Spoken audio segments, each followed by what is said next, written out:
안녕하세요. 음향 시스템의 기초 시리즈 세 번째 영상. 오늘은 믹서에 대해 알아보도록 하겠습니다.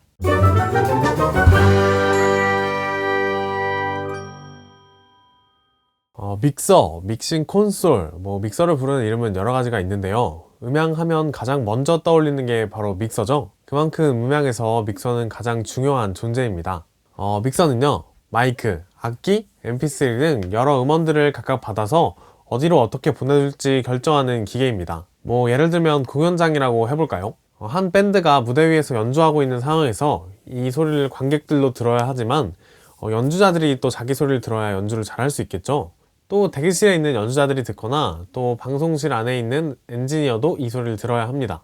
또 이 소리들을 녹음기로 보내서 녹음할 수도 있겠죠. 이렇게 여러 곳에 있는 스피커나 또는 다른 장비들로 소리를 보낼 일이 생기는데 이것들을 믹서를 통해서 할 수 있습니다. 또 공연장뿐 아니라 건물 내 방송할 때에도 마이크로 방송하는 신호를 각 층 스피커로 보내주는 역할을 믹서를 통해 할 수 있는 것이죠.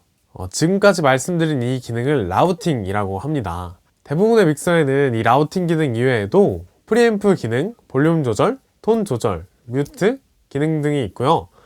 또 기타 다른 아웃풋 이펙터 같은 것들이랑 연결할 수 있도록 도와주기도 하죠. 그럼 먼저 믹서의 이 기능들을 하나하나 살펴보도록 하겠습니다. 첫 번째, 프리앰프 기능인데요. 우선 첫 번째 시간에 말씀드린 대로 마이크를 통해 받은 소리는 신호가 매우 작습니다. 그래서 이 작은 신호를 믹서나 다른 장비들이 쓰기에 알맞은 크기로 증폭시켜줘야 하는데요. 이것이 바로 프리앰프의 기능입니다. 믹서에 보시면 채널별로 게인 혹은 트림이라고 써져 있는 노브가 있을 거예요. 그게 바로 프리앰프 부분인데요.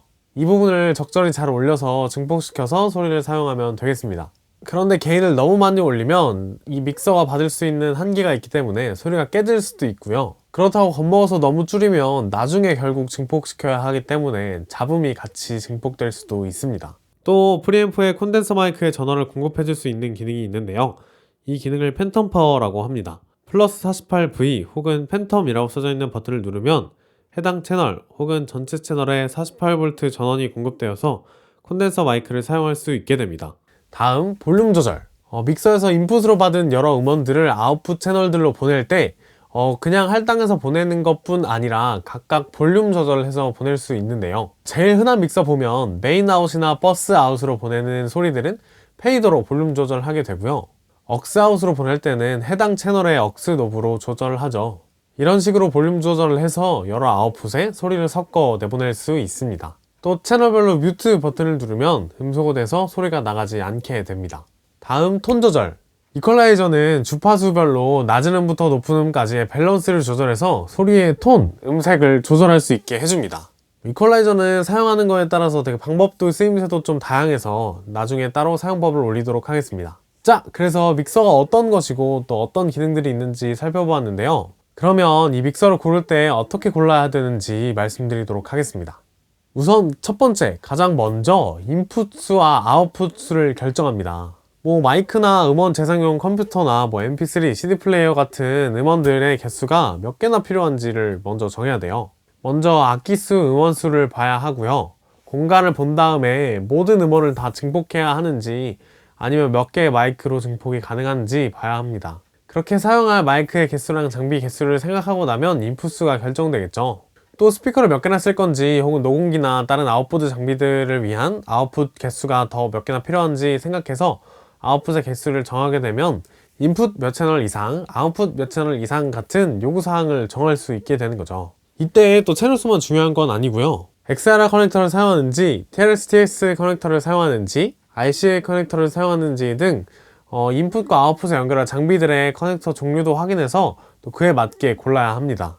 또 아웃풋 단자에서 그 종류가 어떻게 되어 있는지도 살펴봐야 되는데요. 보통 아웃풋 종류는 메인 아웃, 그룹 아웃, 억스 아웃, 매트릭스 아웃, 또 모니터 아웃 등이 있습니다.